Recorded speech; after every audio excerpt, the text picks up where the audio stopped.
Pottery peeps. So I'm back in the studio. I am trying my hardest to do a video a week, but it might be not uploaded every weekend, or it might be at the end of the weekend, or just depending on how the knees are doing and how long I can actually spend out here. But for today's project, I thought we would revisit these fun little patterns that I've used a lot. We used them in angels, witches, Santas, gnomes, ghosts.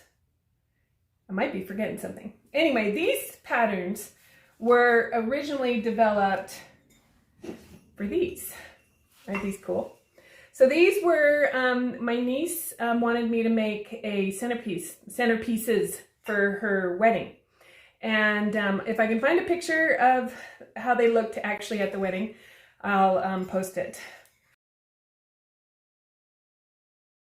But these were super fun to make. And I don't make a lot of decorative pottery. Most of mine, even if it's highly decorative, I like it to have a function. I'm very much into functional wear. It can be art functional wear, but I like it to have a purpose. And even though these are pretty sitting on the tabletop, I've been thinking about these a lot and wondering if we couldn't make trinket or little containers. Not trinkets. Trinket dishes? No. Do they make trinket containers? Anyway, or a container for like a chocolate stash. I always need chocolate stashes throughout the house. So that's what we're going to attempt today. And I'm also going to show you how I made the pattern. So let's get going on the pattern. So I'm going to lower you down. And I still don't have a tripod, so we're trying this on my, I got you set up on my scale. So what I've got, this is craft foam, all right? And you can get it anywhere, Walmart, Amazon, all the craft stores, they all carry craft foam. Craft foam is wonderful for making patterns in pottery because it doesn't absorb the water. So like if you do paper, the paper is going to get absorbed. You can still use it, go ahead, but it'll also leave sometimes a texture because it wrinkles and does all that stuff as it absorbs the water. So I'm going to show you how I developed this pattern. So I'm going to go ahead, all of these I believe are 6 inches, and I'm going to change it. Yeah, okay, so this one is 6.5. I believe this one is probably the same. Well, almost 6.5. And then this one I think is probably 4 or 4.5. And that's, it's 4, exactly. So, but this is how I developed this pattern. So I'm going to fold my craft foam in half and just get myself a straight edge. So many of my tools from doing quilting end up out here. All my stuff in my kitchen ends up out here. All right, so I want this one to be a little taller, so I'm going to mark 8 inches on here, okay? And then without this craft foam will want to pop up. So I'm going to measure 3 inches and just make a mark because I know that these were 6 inches across. So I'm going to measure 3 because remember we've got this folded in half. Turn it one more time. And then I'm going to go from that corner to the very top corner and draw me a line. Okay, that's my pattern. Now, when I made these, if you'll notice, they're curved. So all I did, actually I didn't finish drawing my pattern, did I? So I'm going to have these ones be across because I'm going to put a bottom on them. So as long as you have this straight edge ruler on a straight edge, you'll draw a straight edge. Now, if you wanted the rounded corners, say you didn't want to make a closed form, which is what I'm after making, and you wanted this, which is really helpful for the gnomes and the witches, all you do is you round this off and you make this more sloped, okay? And then you would round off the top. That is how you make the patterns, okay? Now I'm just going to cut it out. And these are very dull scissors. One thing about having sharp things in the studio, after a while they get pretty dull. All right.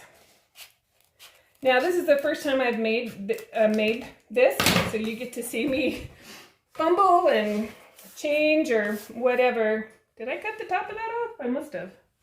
Actually, I am going to round off the top. Because I know that when you join these, there's too much clay at the top if you have it straight. All right, so there's my pattern.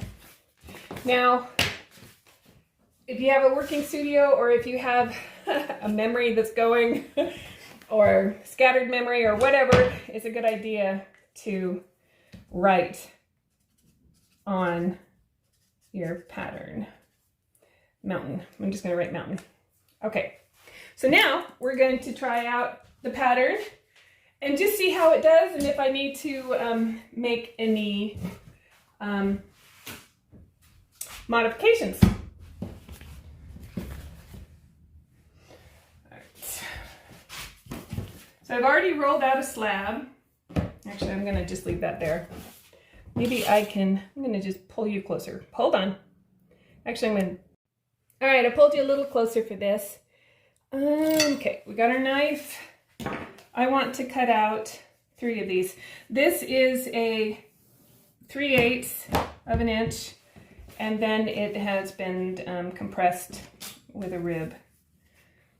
I want to get the most out of my clay. I always tend to stay away from the edges of my slabs just because when I am compressing them, sometimes they get a little thinner. So I want to cut out 3 of these.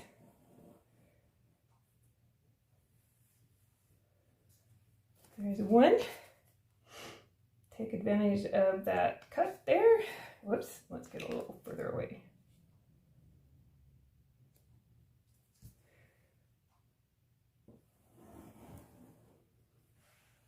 And these are just straight cuts.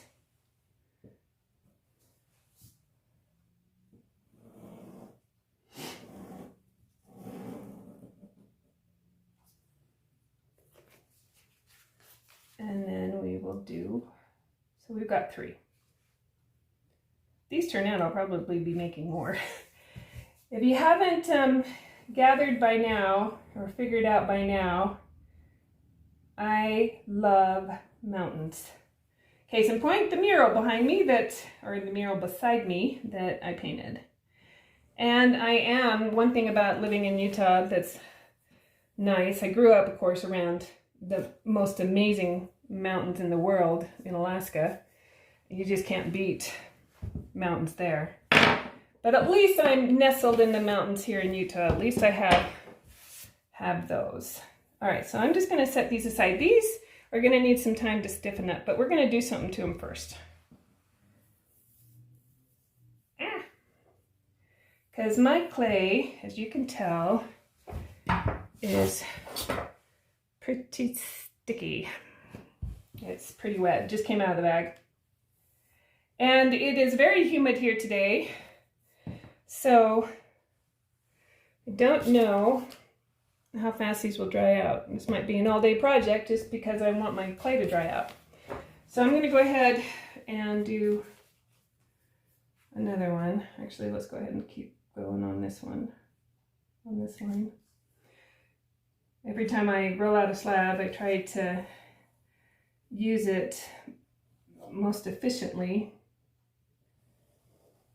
And I'll even take pieces like this and quickly do up ornaments or things like that, just to use up what's been rolled out. And if you guys are rolling out with strips and a rolling pin, yeah, that's a lot of work. I got a slab roller.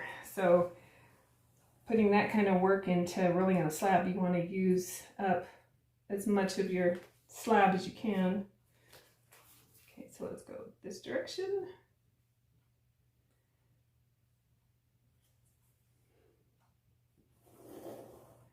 So I have 2 ideas, And as I work on something, those ideas usually start expanding. But right now I have 2 ideas on how I want to finish these. So I'm just going to move those aside. So I'm just going to cut this one.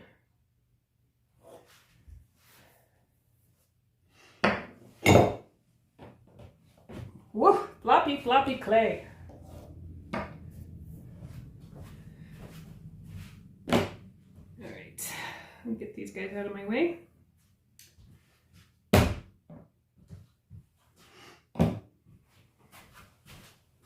Okay, so I've got enough to do 2. I don't have the bottoms yet. I'll probably have to roll out the bottoms after we're done. That's no problem.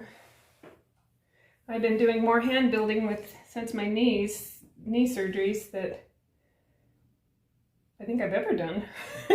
I've always done both. I love the wheel, don't get me wrong. I love the wheel. But hand building opens you up to doing a bunch more things. All right, so one of these I'm going to grab my MKM ruler, maybe. There it is. And I'm going to do it just like this one. See, this one has the trees, and I rolled trees. So let's see, which ones can you see best? Probably these. So I am going to just pick a spot and roll trees into them.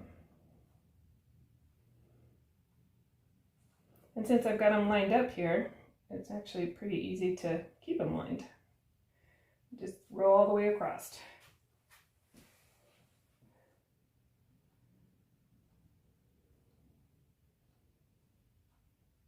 All right.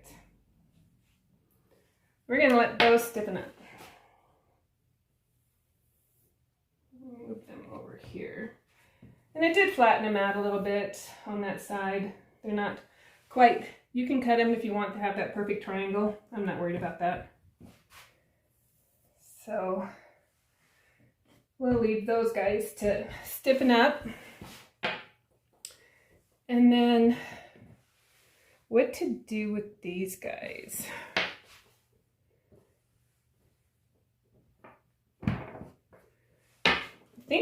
I have some underglaze transfers that I might put on these to see. Yeah, let's do that. All right, hold on 1 second. All right, these, I don't know if they'll show up real well because they're white on white. These are some sandbow transfers, and I'll put the link in the description, that I've got that I thought might work really well here. So I'm gonna cut this one. This one's got a little cabin on it. And then what I'll do is I will finish these mountains and celadons. Probably. We'll see. We'll see how it works. All right, so let me go ahead and position this where I want it. The nice thing about doing underglaze transfers on wet clay, they transfer really, really well. You gotta be careful so you don't smudge them. In fact, well, I already got started, so I might have problems. So we're gonna hold off on the other 2 and wait until I actually have it together. Then I'll put one of these on. See? Yep, see how my mind works? All right. But the nice thing, you don't have to add water, and you can use any rib. I'm partial to the metal rib of death for some reason. I like the mud tool ribs too, and that works great for stuff like this. But I don't know, I always go to this one. That's just me. So we're gonna let these guys set up, and then we'll come back to them. So go grab a cup of coffee or something. They've stiffened up a little bit, They're not as stiff as I'd like, but my biggest flaw is patience. And I think they're close enough that I can do it. So I'm going to go ahead and do it. Mainly because I know that so far I've been able to make it in the studio an hour and a half before my legs lock up. And then I have to go inside and rest them and ice and all of that boring, crappy stuff. So I'm going to push it because I want to get these done and I don't want them to take all day. So what I'm going to come in and do, and I'm going to do this to all three sides. I'm going to cut a 45 with my knife all the way down, okay? It helps to put your finger at the bottom of the cut so it doesn't stretch the cut. All right, so I'm just doing a 45 to my thumb. So there's one. So we'll do that to all three of these. Basically, if you've done any woodworking, you're making a miter cut is what you're doing, because you're making a miter joint with these mountains.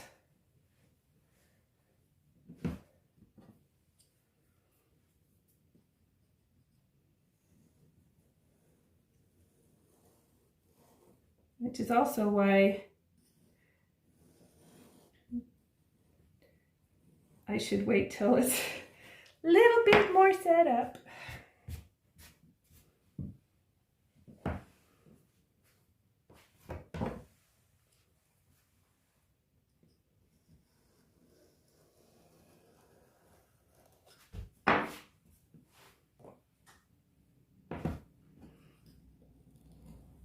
Whoops.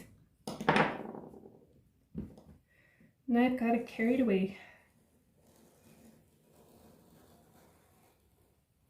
Okay. So now, careful since you've got texture on there, I am going to come in, slip and score these guys. We're going to put them together. I'm excited about this. All right.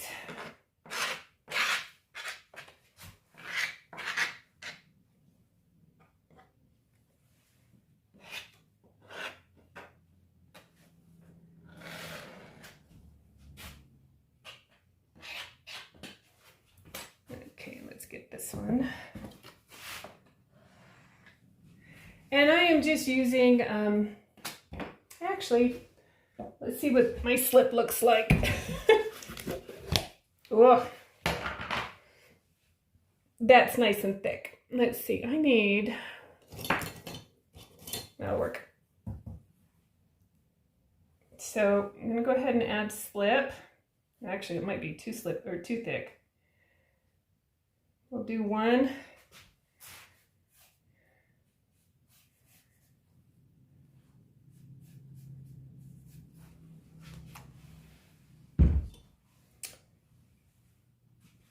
And I'm going to take this guy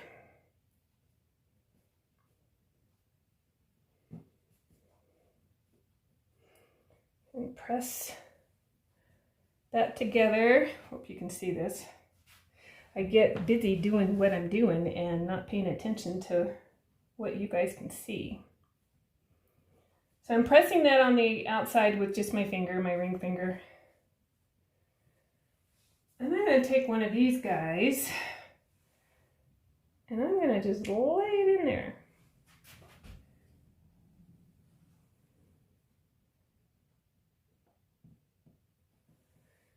Then I'm going to move my water over here. Actually, I'm going to press it in with my finger first. And then I'll use the tool. And then I'll smooth. It's just easier to get to this, at least for me, it is easier to get to this joint here right now. And this clay is probably wet enough that I probably didn't have to do this, but just in case, we will err on the side of caution and make sure that these are very well joined and enforced. Because I don't want to smooth that outside seam very much, because I want that, that sharp triangle. I'll smooth it down so it's not quite so sharp, but all right, so let's go ahead and add slip to this one, and I'm just going to add just a little bit more to that one. Let's see. I want to make sure you're getting this, so I'm going to actually, there we go. That's a little bit better. And keep the slip off your tabletop. Try to work as clean as you can. It just saves up on the cleanup. See if I can't move that to where you can see what I'm doing here. All right, so then we're just going to add this guy and join it on the outside, tack it.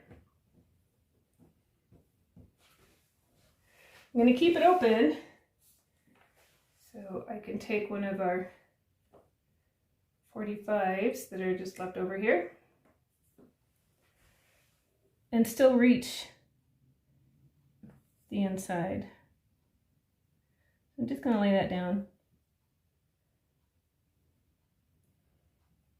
and smush it in and then smooth it out. And use your hand on the outside just to make sure, just to give a little bit of extra support for this.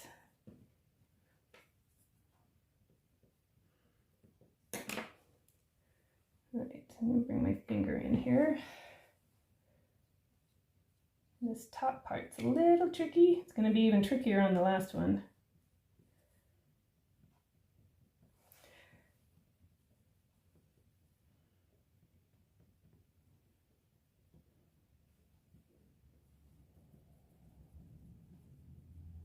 And you do want this inside to be smooth because it's going to be a container. You know, you can put, like I said, I'm going to probably put chocolate stashes.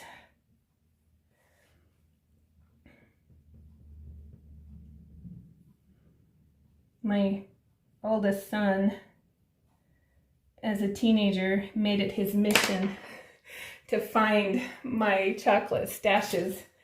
So it was kind of a game the two of us had. Me trying to find hiding places and him trying to find my hiding place. And you got to get really creative because my son Tate, he's good. He 9 times out of 10 found them, and I would switch them up. And when I was writing books, you know, that 2:00 a.m. time that I was writing, I'd go into my chocolate stash to find it empty. And of course, don't want to go to the store. It's 2 a.m. You don't want to stop what I'm doing. And many a time I would go into what I thought he would never find, and it was gone. All right, so these two, I'm going to actually, in the process of smoothing that, this one's kind of dried out a little bit, so we're going to add. So now we're just going to put these guys together. Actually, let me see if I can pick it up without mingling it too much. Come on, come on. Stuck to my table. Come on. And then I'll show you from this direction. Yeah, definitely let your clay set up more than I did. So I'm just going to pinch those together. Go all the way down.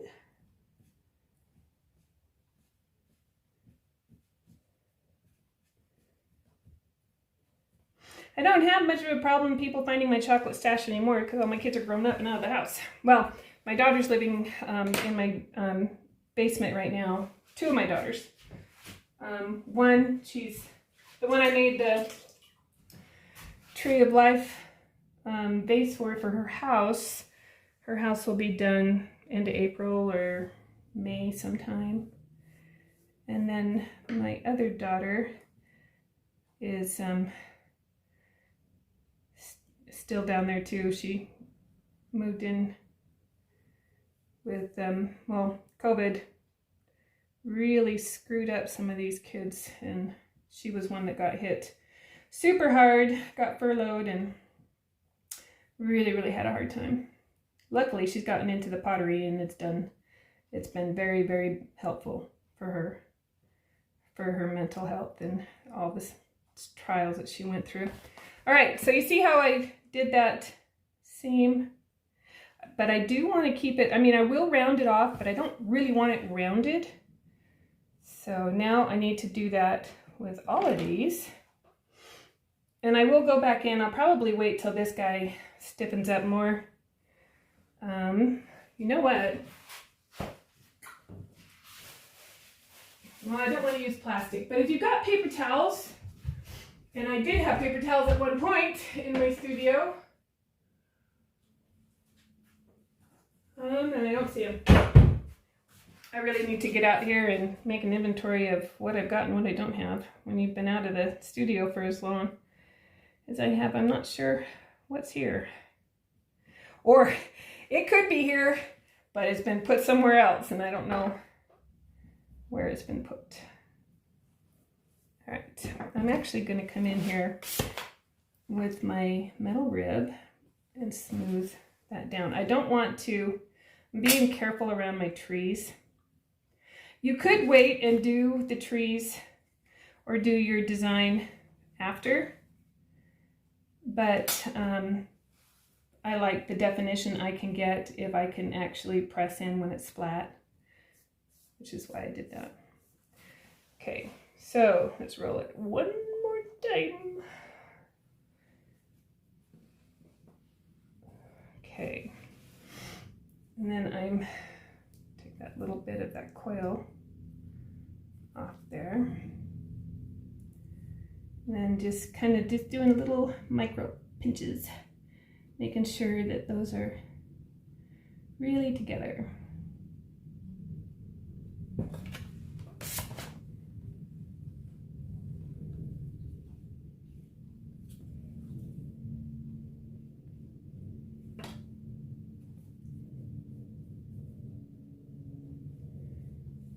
Cool. You could even do Egyptian pyramids. You could do a really cool geometric shape and do geometric patterns in this. It doesn't have to be a mountain. I mean, it's a triangle. All right, so now that I've got this, I wonder if I can get in there. I can. We're gonna go ahead and do it. Let me take one of my longer ones and squish that in there. See? Tight spots. All right. So I didn't get, whoops, don't do that. Oh. Watching my videos back, I say that a lot. Don't do that. So I'm not gonna worry about what I can't reach, because we're gonna cut a hole, we're gonna cut the top off. We're gonna make a lid out of the top. That's my plan.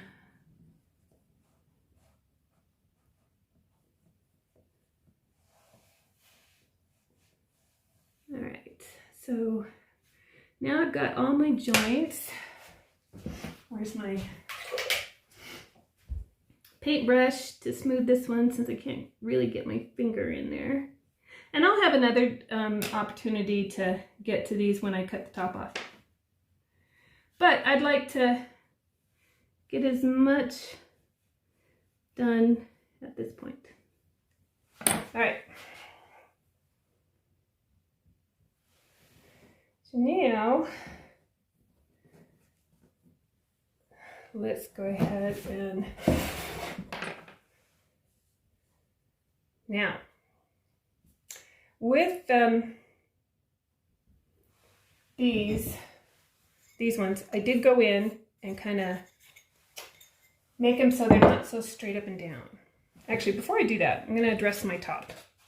My top isn't, I don't want a sharp top. For me, I don't want a sharp top. I want kind of, you know, I want that triangle, but not like razor sharp at the top. I kind of like them a little rounded. I mean, my mountains always have snow on them because I love snow. And I know everybody around the country is probably getting really sick of snow. Not me. Bring it. I'm fine.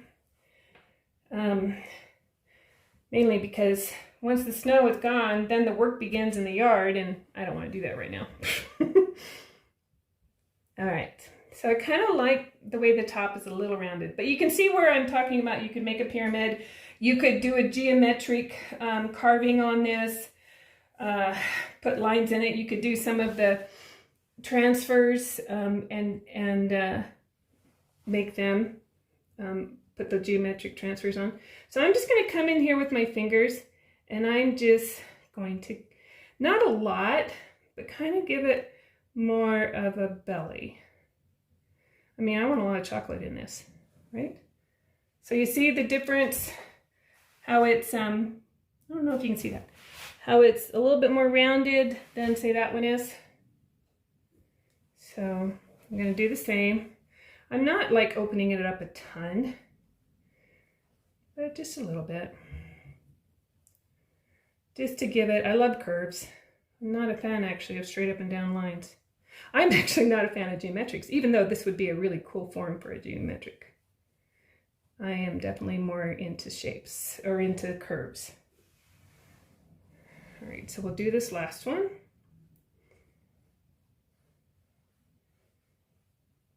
And then I think I have to roll out another slab to do the bottom, which I'm going to do next. I'm going to make sure I've got that bellied out as much as I want. Yeah, I like that. All right, so just kind of look it over. We're going to set that aside. I'm going to roll out a slab and show you how to do the bottom.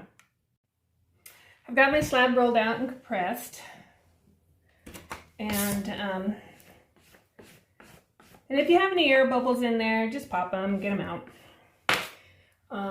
It'll just be helpful. So what I'm going to do now is I am going to want to keep that shape that's rounded at the bottom. So I'm going to come in here and set this down. And I'm just going to lightly, whoops, can't draw a straight line either, which is another reason why I like to belly things out. Helps me in the process because I'm all over the place. All right, so there's my bottom. Now I'm just going to make that a straight cut around my line. Oh, it looks almost like the Star Trek insignia that they wear. My husband will be so proud of me that I actually made that correlation. He's got, well, we grew up on Star Trek, of course. Star Trek, Doctor Who, you name it, we're in it. And he finally got me watching Picard. So now I'm really back into Star Trek. But you know what? If you haven't watched Picard and you like Star Trek, that is really good. Okay, so I'm going to turn this over because if you've watched a lot of my hand-built, I have a hand-built stamp that I like. Or this one I use for my, it's more of a detailed stamp, and it has a mountain on it, of course. And so I usually use this one for hand building because it would collapse a wheel thrown piece if I put that on the bottom. All right. So now, actually take you off really carefully because I want to put you on this.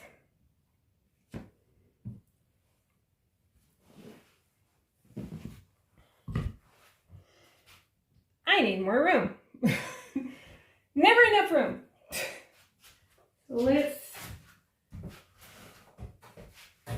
move this over here.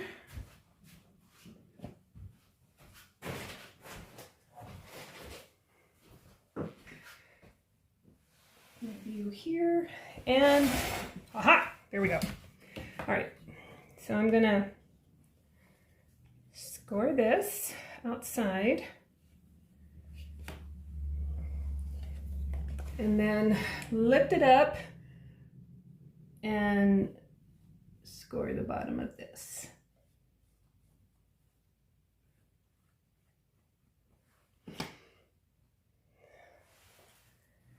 Add my slip.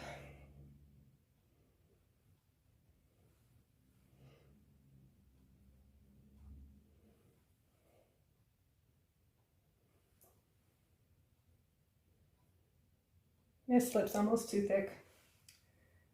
I need to water it down. Ha! Would have been nice. You know what? I should have marked where this went. Because it has now, I don't know which side.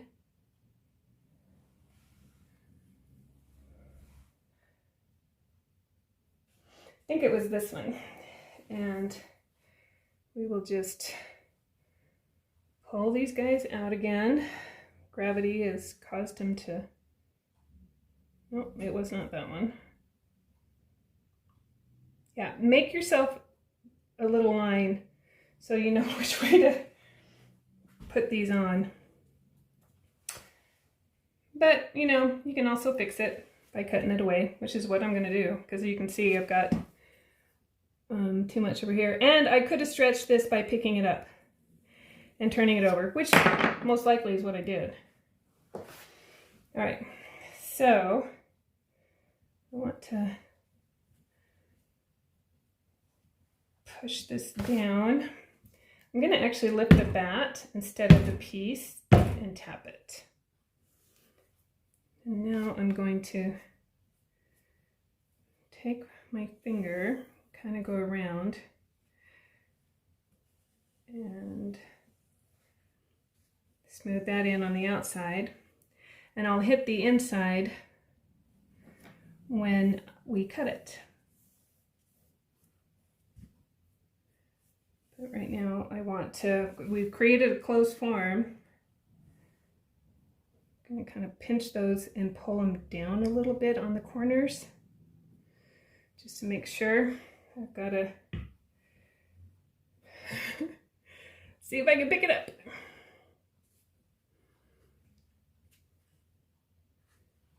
Well, can't pick it up yet. So what I'm going to do is let it, it needs to stiffen up more so I can really get in here and clean these joints. So we'll be good and let it do its thing. Pottery is all about timing, as many of you know. But I do now have a closed form. Whoops. Banding wheel got away from me. Clean up those edges a little bit. So I'm going to set that one aside, and I am going to join the other one. And it'll be done the same way. But I will speed you up so you don't have to hear me ramble on. I'm a very good rambler. And I like talking to myself. You'll have to let me know in the comments if you talk to yourself. I have heard that it's a sign of genius because Einstein talked to himself, and I'm going to go with that. I like it being a sign of genius rather than a sign that you're nuts.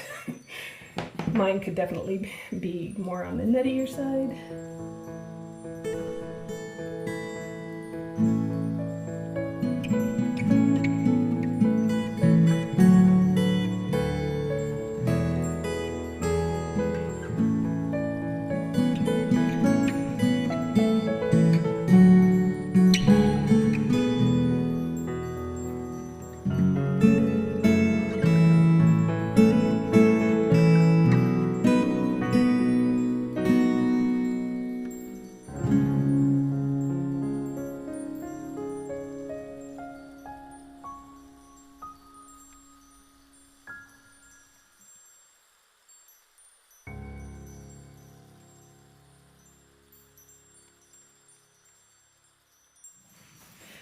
It's probably about, it's 3 hours since I've been back here. And these have set up nicely. So basically what you want to do now is clean up that bottom. I've kind of already played with this. And I rounded that off. And then I'm going to grab the next one.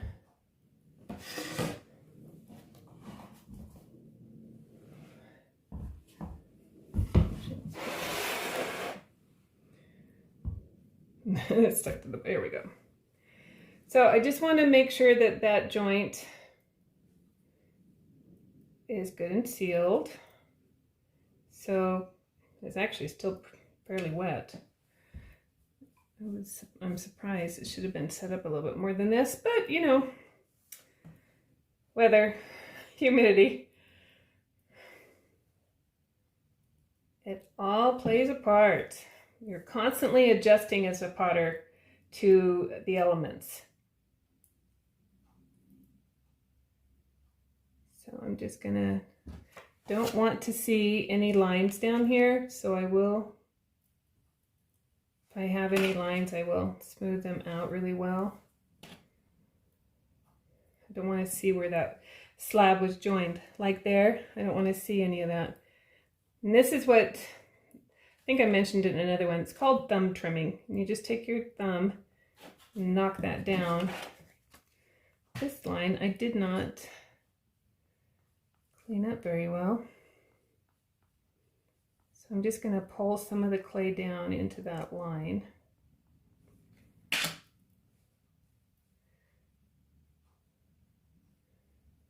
Really smooth those together.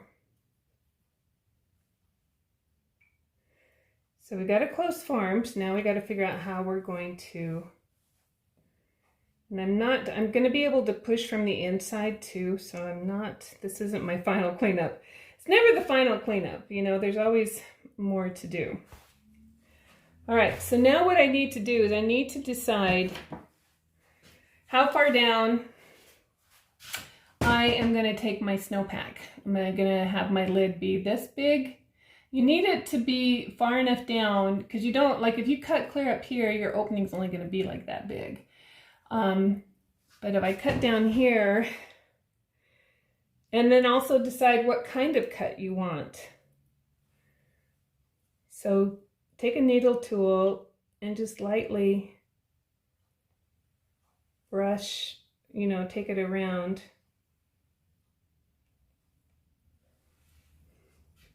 Before you make a cut, do that. And then what I want to do is I want to come in and follow that line first with my tool.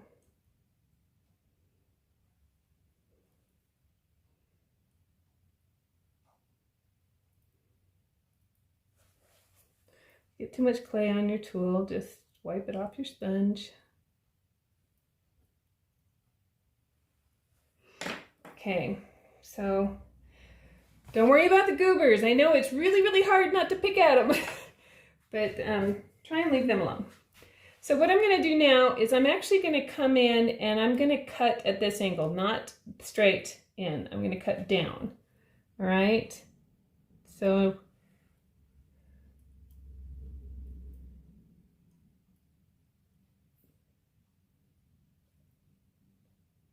and just take your time. Have your thumb on the edges so you've got something to push against.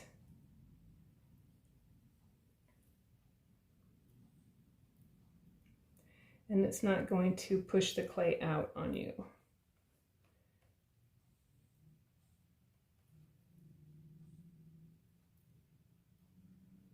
Okay. So there, now we have a lid. And what's cool about these type of pieces is that because you drew your design on, you know, different, it's not the same on each side, you kind of have a key. It goes back together that way. Okay, so I'm going to set this guy aside. You got to be really careful at this point that you don't knock this out of the round, but I want to trim the inside of this so it's not quite so thick, because we're going to be adding a flange to the lid so that it doesn't slide. Okay. So now I'm going to make one more pass.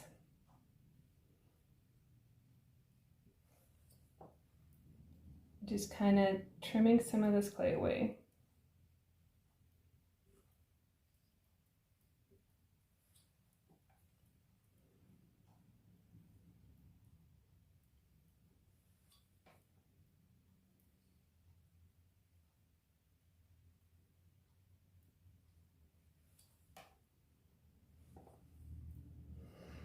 This is also where I want to go in with my brush, and I want to get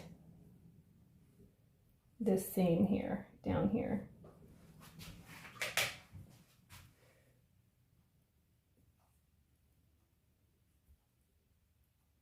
Just smooth that in. So obviously this is going to be too small of an opening for me to get my hand in, but by the time it shrinks, this thing is going to be small enough that anything I put in here, I just tip it upside down and it just comes out. But you can also make your snowpack all the way down. But then again, if you make it too far down, you will limit how much this will hold. So I'm just kind of smoothing, again, no sharp edges. And then I will turn my attention to this one. And one thing I still need to do is I still have a seam in here that I need to fix, because I wasn't able to get clear to the very top. So I want to clean that off. And then smooth it out.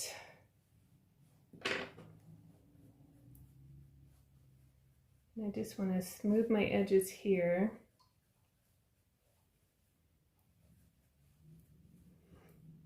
And be careful about putting it back on when if it's too wet, because it might stick.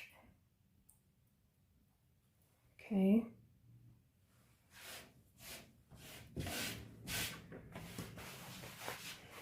There it is.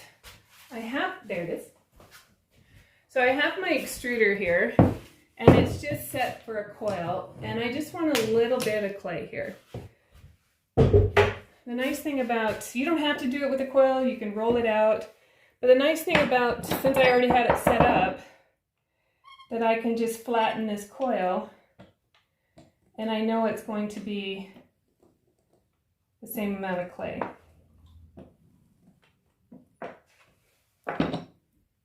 Right. So what I want to do now, this is going to be tricky. So I want to add a little bit of a flange, but I'm almost thinking this needs to be cut in half. So I'm just going to slice it in half. Then we'll save the other half for the other one.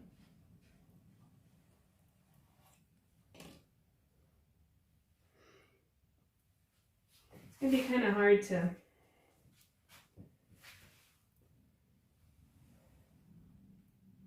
score inside here.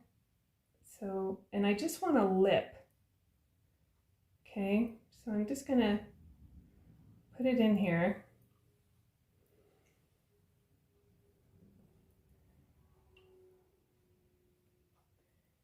And make a lip.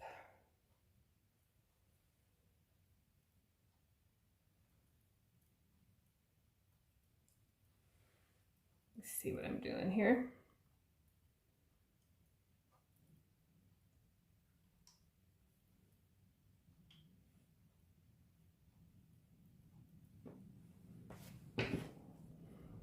And then I'm just going to join this one edge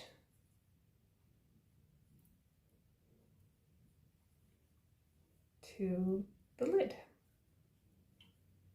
Whoops. Push that one down in there. Corners are tricky. You don't want it to come out over the top, over this air into this area. It needs to stay straight up and down inside the area of that lid. I'm gonna use my pinky and pull that guy up just a touch.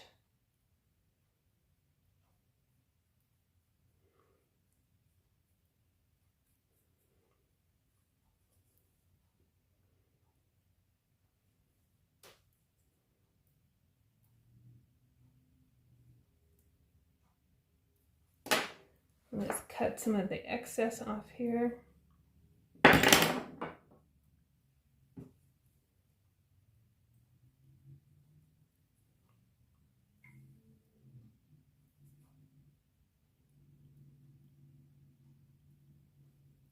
go around.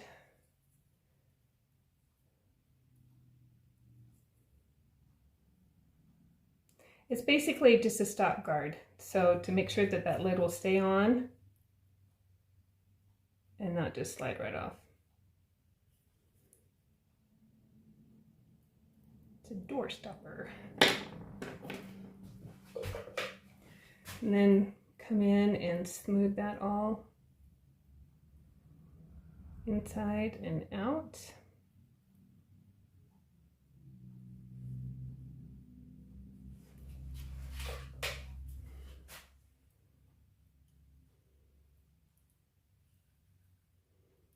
And you've made yourself a lidded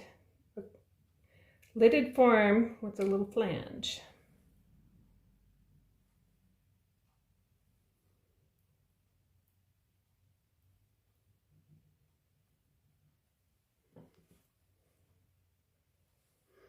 And sometimes it's good to kind of push that so it's kind of at a diagonal. Just so, that's also one of the reasons why we trimmed. We don't want these pieces to hit each other when they go back together.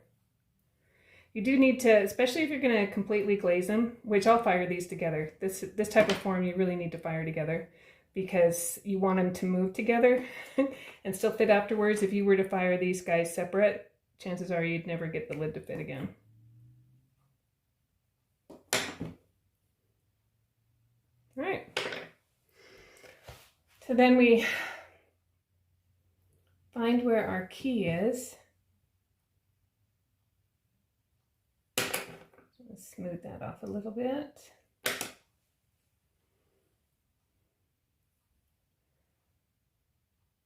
And make sure that it still will fit together. And it does. And there is basically your mountain. I'm going to set this aside. So if I wanted to belly this out some more, I probably could, but I probably would need a tool. But say I'm not happy with some of my, you just got to be really careful that you're not messing with the rim, that you don't mess up that rim.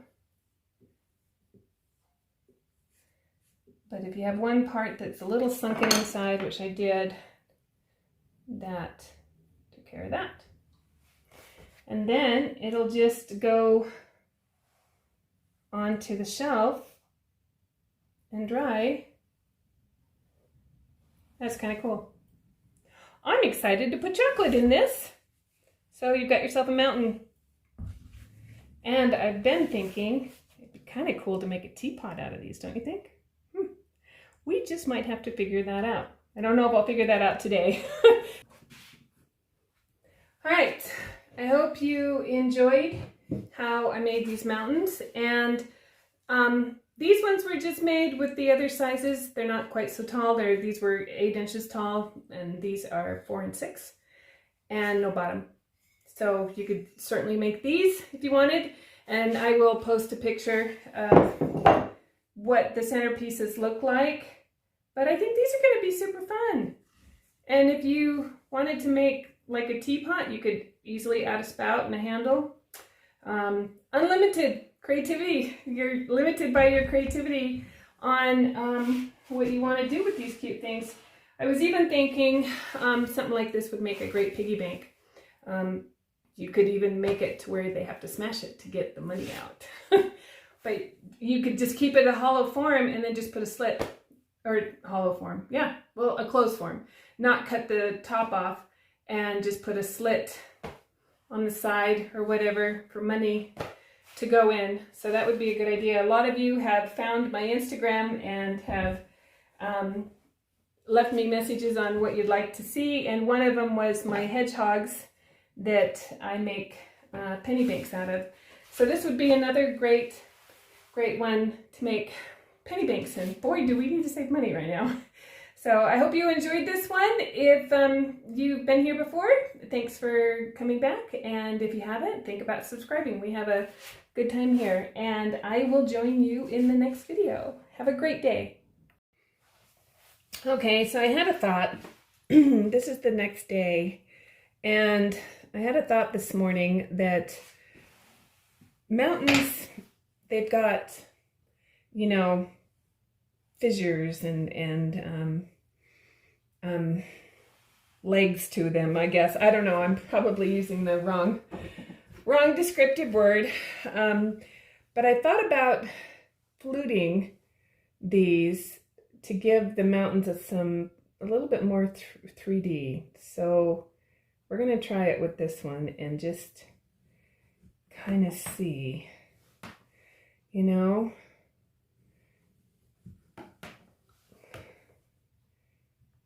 Just give them a little bit more texture.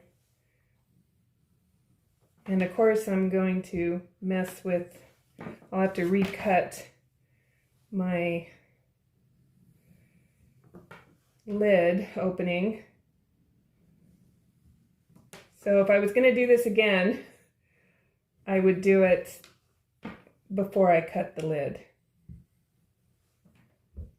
Actually, I like odd numbers, so except for I just gave that one 6 instead of 5.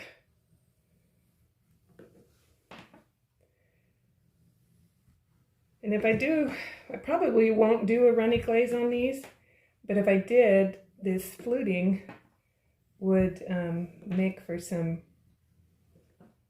fun flutes. So I kind of like that. But now I've got to be really careful because I've got that flange inside. I just want to cut just a little bit in because I don't want to cut the flange.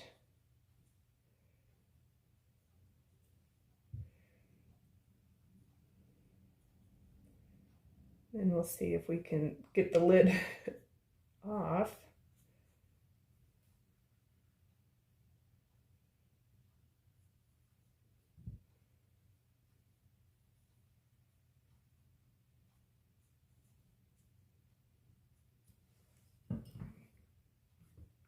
All right, now to clean it up. Need a sponge here and some water.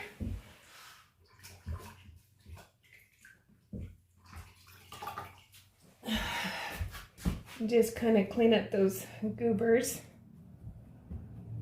and any marks I've made with both tools.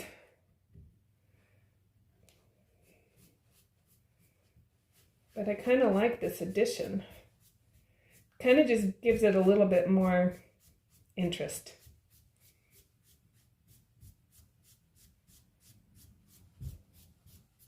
And then let's clean this off. This might actually take a little bit more work because I need to smooth this back down. I've got little cuts in here.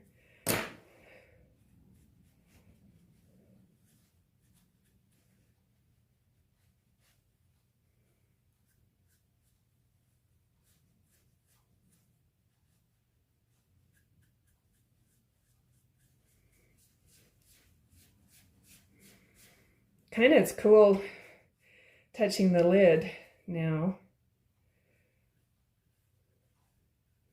because you got more to grip for one thing, but it's cool on the hands.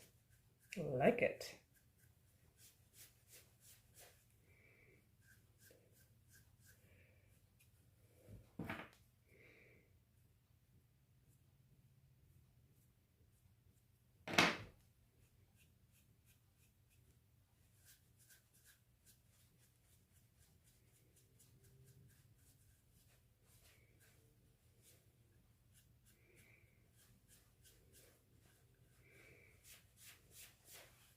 All right, let's see what it looks like.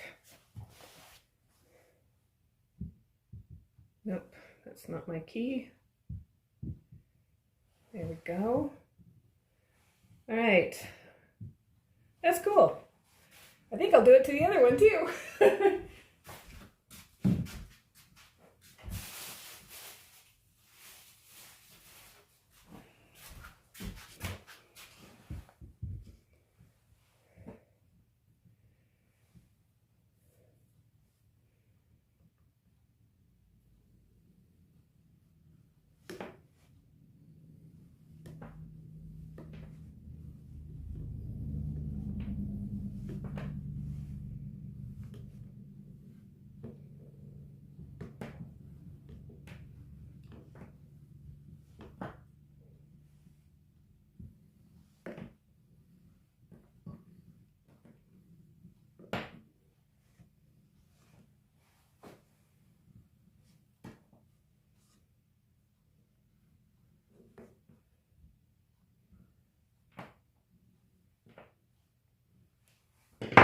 Fun. This one, oh good. Instead of cutting it, you can just go ahead and lift it off. Should have tried that first, but if you catch it at the right leather hard, it'll probably be okay. If it's too wet, then it's gonna fuse those together.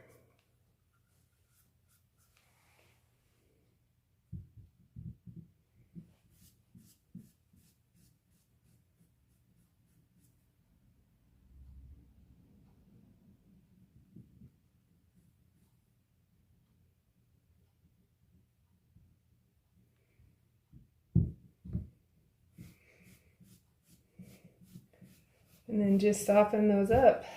That's cool. I'm glad I did that. Sometimes you gotta let a piece that you haven't done before sit for a bit, and then you get other ideas coming in. All right. There we go. Hope you enjoyed this one, and if you do, I'd love to see what you come up with. I think these are going to be fun little M&M keepers. All right, we'll see you in the next video.